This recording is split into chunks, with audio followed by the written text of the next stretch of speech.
may nakuha tayong report. Actually,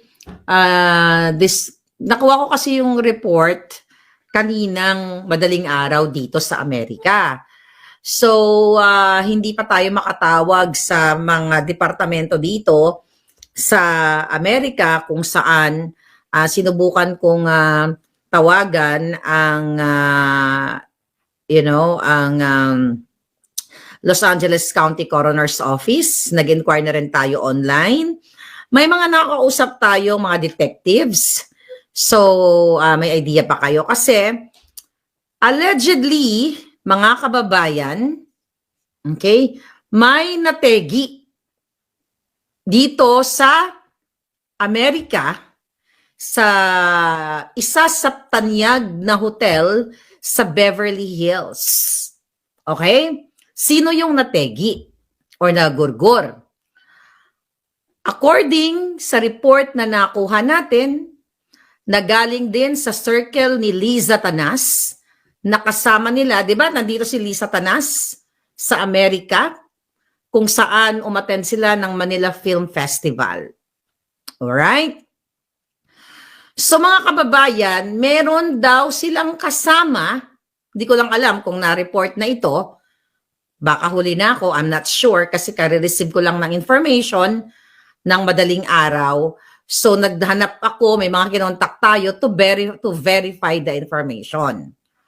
So bago ako mag-vlog, medyo na-delay tayo, tinatawagan ko pa yung isang departamento dito, isa sa authorities, kasi gusto kong i-confirm kung talaga bang may namatay o nagurgur na kasama ni Liza Tanas.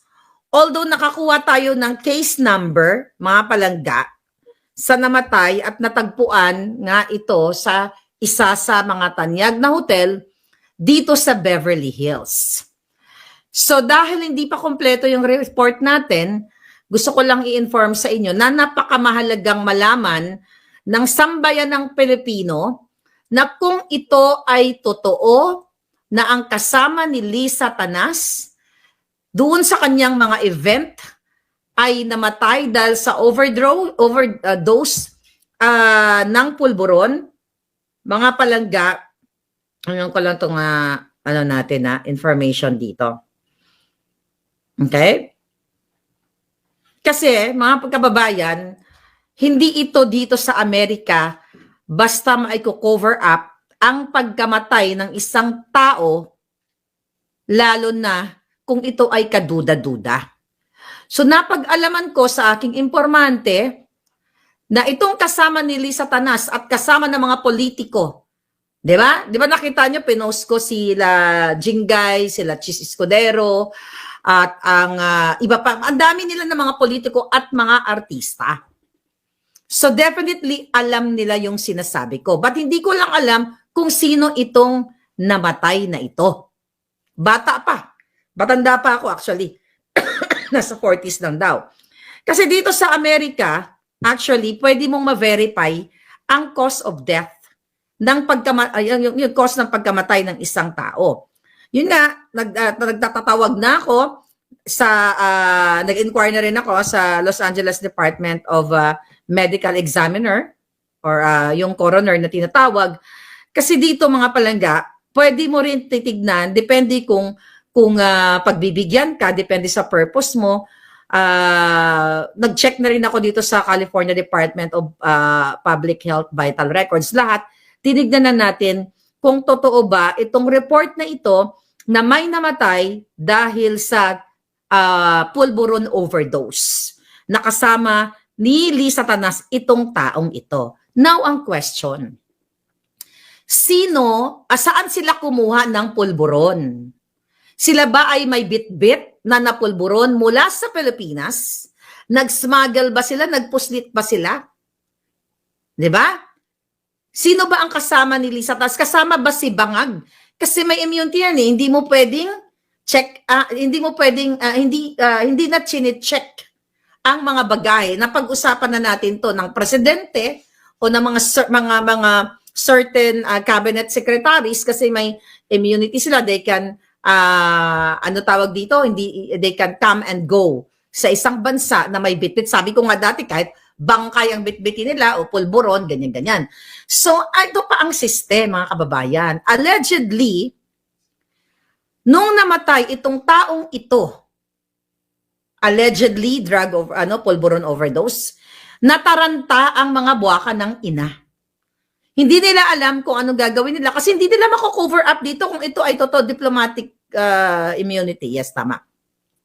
So, 7 hours after the death, okay, nitong taong ito, tsaka na lang daw nila, di umano, ni-report sa authority. Kasi hindi nila pwedeng pagtakpan.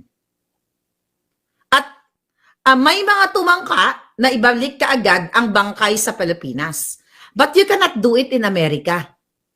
Okay? Kasi dadaan ka sa proseso. Kapag suspicious ang kamatayan ng isang tao, mga palangga, kasi hodang ikaw ay powerful na personality. Okay. Tignan na natin dito. Alright. Kasi hodang ikaw ay powerful, artista o whatsoever, hindi ka makakalusot. Remember si Gene Hackman, di ba? Namatay si Gene Hackman. Well, artista yun. You know that already. Yung una, ang daming suspicious din. Baka na gas poison or, you know, kung ano man, but later on, na-rule out na, you know, it's heart problem. Dalawa sila kasama sa bahay. So, iniimbestigahan.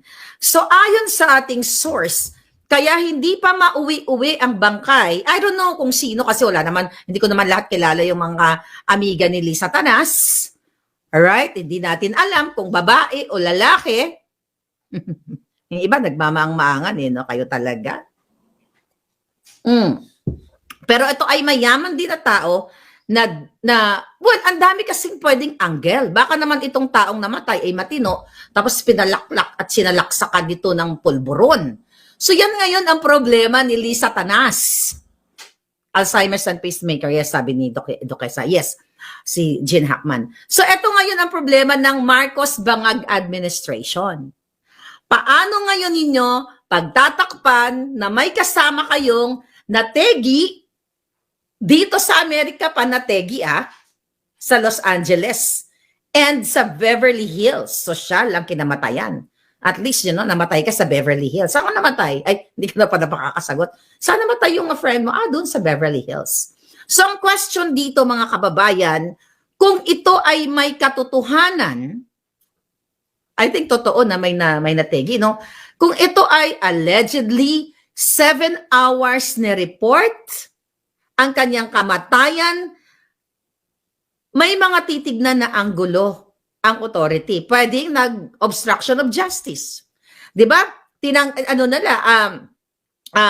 What you call it? Tampering, pagtatakpan mo, baka gusto nilang sabihin, inatake sa puso. For sure, baka yun kung sa Pilipinas kasi, pwede nilang palabasin na inatake sa puso o na ganito na ganyan kasi nababayaran lahat ng kapulisan.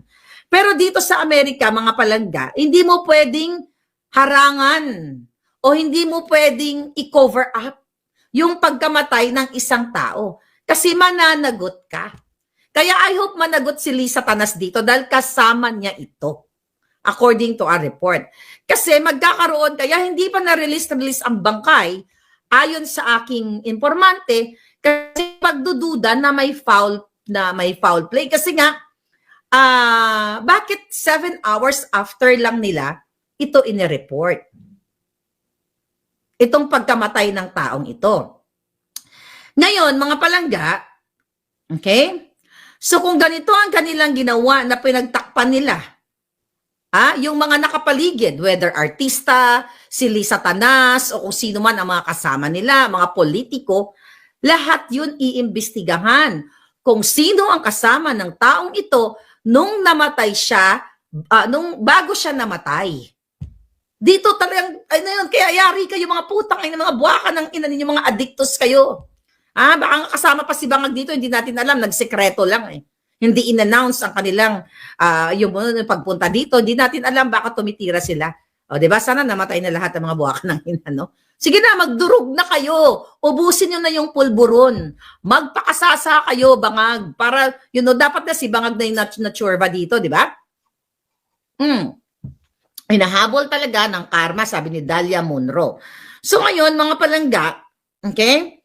Kasi pwedeng maraming pananagutan yung mga taong nakapaligid dito sa certain taong ito bago siya namatay. Kasi hindi natin alam.